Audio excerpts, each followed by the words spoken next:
Paris অলিম্পিকে কত বিচিত্র ঘটনাই তো দেখা যাচ্ছে। যেমন চীনের এক নারী শাটলার স্বর্ণ জিততেই তাকে বিয়ের প্রস্তাব দিয়েছিলেন প্রেমিক। এবার অবশ্য ভালোবাসার এক বিপরীত ছবি দেখা গেল।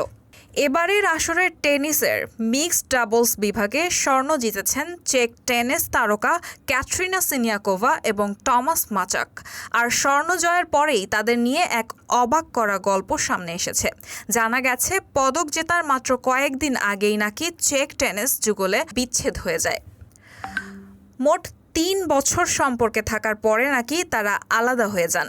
জানা গেছে সিনিয়াকোভা এবং মাচাক ২০২১ সাল থেকে ডেটিং করছিলেন এবং টেনিস বিশ্বের অন্যতম স্বীকৃত শক্তি যুগল হয়ে উঠেছিলেন।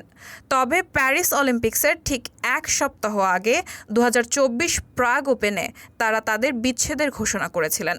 তবে তারা নিশ্চিত করেছিলেন যে তারা তাদের ব্যক্তিগত সম্পর্ক শেষ করলেও পেশাদার সম্পর্ক চালিয়ে যাবেন এবং প্যারিস অলিম্পিকে অংশ নেবেন। কথা মতো ২০২৪ সালের প্যারিস অলিম্পিকের টেনিসের মিক্সড ডাবলস বিভাগে অংশ নেন তারা। তবে শুধু অংশ নেওয়া নয়, তারা স্বর্ণও জিতলেন।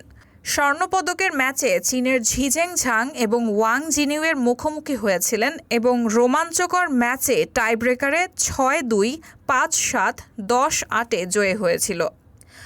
স্বর্ণ জয়ের পর তারা একে অপরকে জড়িয়ে ধরেন এবং একে অপরকে একটি চুম্বনও করেন।